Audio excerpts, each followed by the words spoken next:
Hi guys, I'm Nicolle. Welcome back to my channel. For a while now I've been wanting to reshoot some of my old Bodhrán basic videos that I uploaded a couple of years ago, specifically how to hold your Bodhrán, how to hold your tipper and tonal backhand. And the reason is that I put a lot of information into maybe 1 or 2 videos, and I just wanted to make 3 separate videos and just add a lot more detail to hopefully help answer some of the questions that you guys have been asking me. And the information that I want to share with you, the tips and tricks, are tips that I learned from mentors, friends, but overall it's pretty much my own experience of what has worked for me and has worked for some of my students.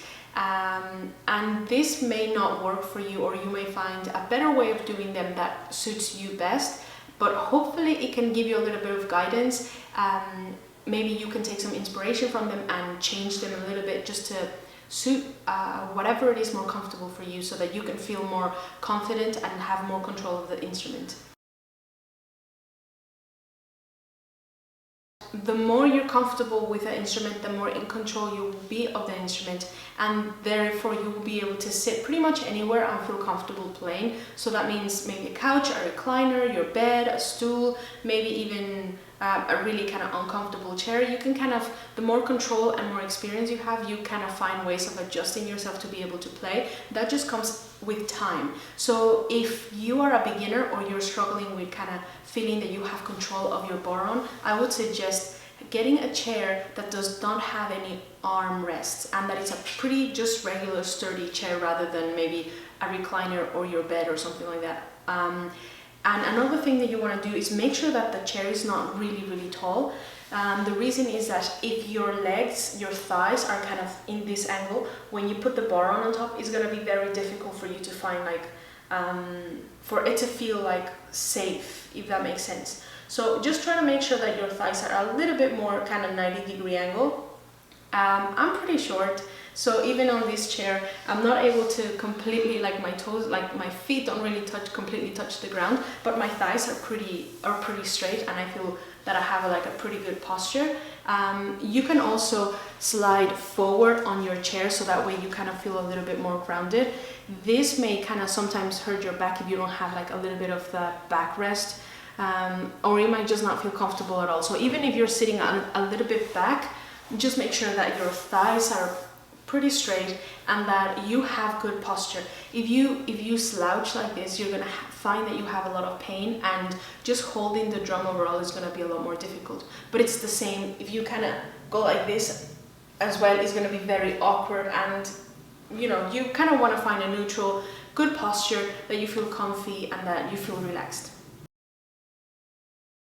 The second thing is, when you hold your drum, you're gonna hold it, if you're right-handed, most of the time you put it over your left thigh. If you're left-handed, over your right thigh. But I know some people that might be left-handed but they play as right-handed people, or they're right-handed and they play as left-handed people. So it just depends on what you feel more comfortable with and stronger with.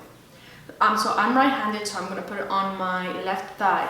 And the thing you wanna kind of keep in mind is that you don't want the instrument to be in front of you, like so, because there's nothing to kind of stop it wiggling around. So even if you kind of go like this, it's still gonna wiggle around and it's gonna not give you a lot of control. So you want to make sure that it's on your side like this. And ladies, make sure that it's completely on your side and not kind of midways. Make sure it's completely on the side. And if you're kind of struggling with this, or you feel it's uncomfortable, or you can't find control, or it's kind of in the way or something, you can send me a message on my website, nicollefig.com, and I will help you privately. So now that it's on the side, the next thing you want to look at is, when you're going to put your hand inside of the drum, make sure that it's not coming over your drum like so.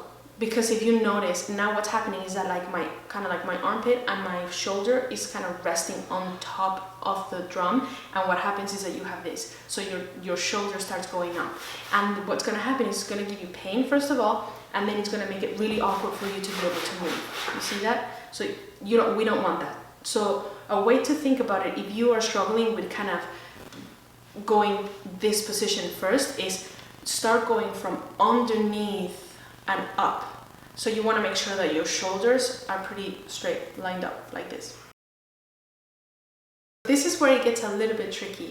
So I would say that the size of the diameter and the width of your drum really impacts how comfortable and secure your drum feels on your body.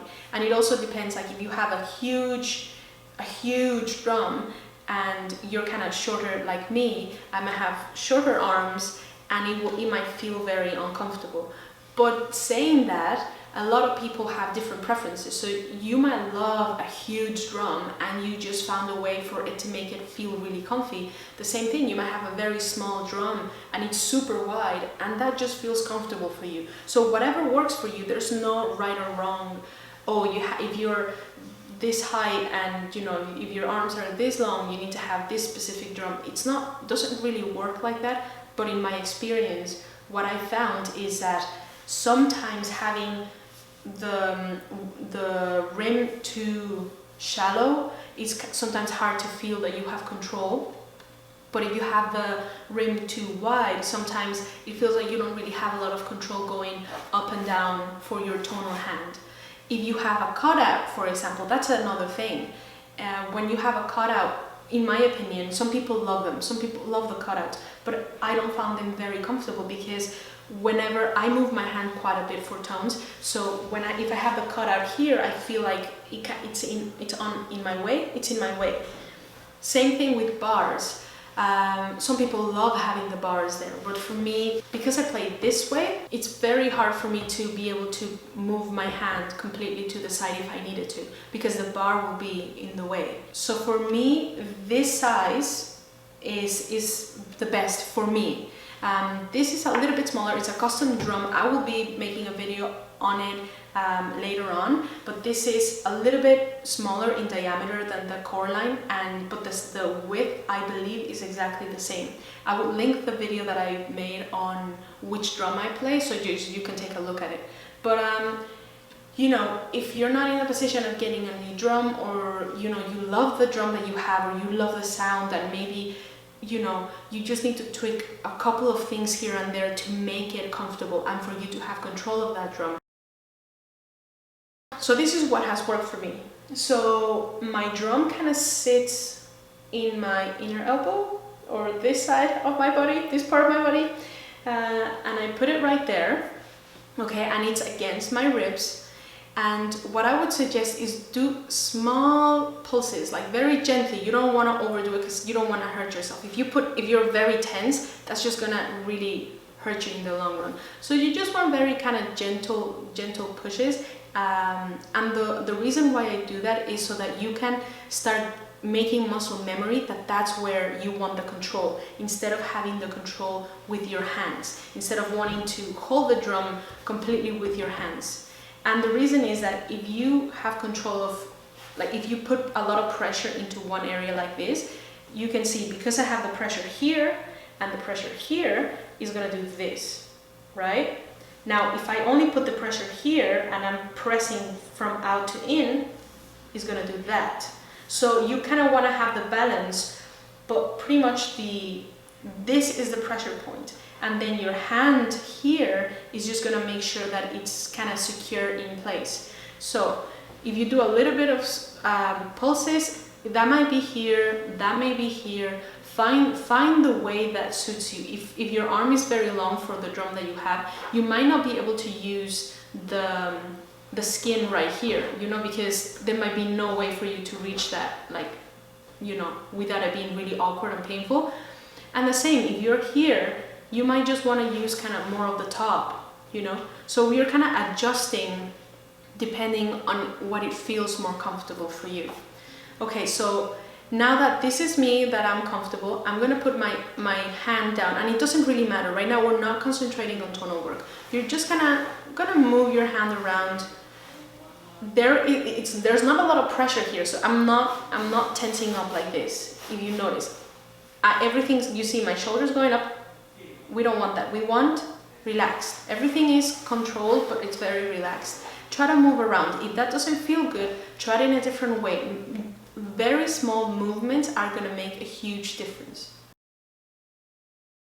So some of the things that I would say to avoid would be once you have it secured in place, make sure that it doesn't open up like this. And the reason is that if you're playing like this, okay, and then you suddenly open up, then you're gonna have to adjust to that angle. And if you can see, my arm has to get longer, and it's just a lot more awkward to play, and it might cause you some shoulder pain as well. Another one would be if you tilt backwards away from you. The reason is that still you're gonna have to compensate for that angle. Okay, so you can see that all of my hand has to move because of one slight movement that I did here.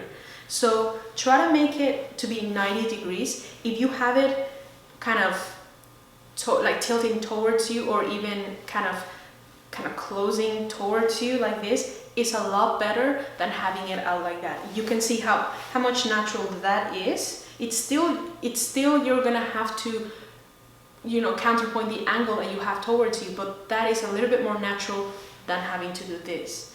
You know, this is a little bit more natural than having to do that. But the best would be just to have it pretty much at a 90-ish degree angle.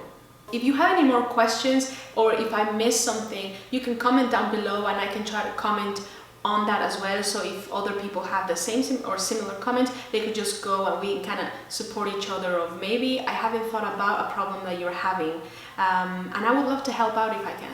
So send me a message on nicollefig.com or on Facebook or Instagram, or just even comment down below and I'll try to help out.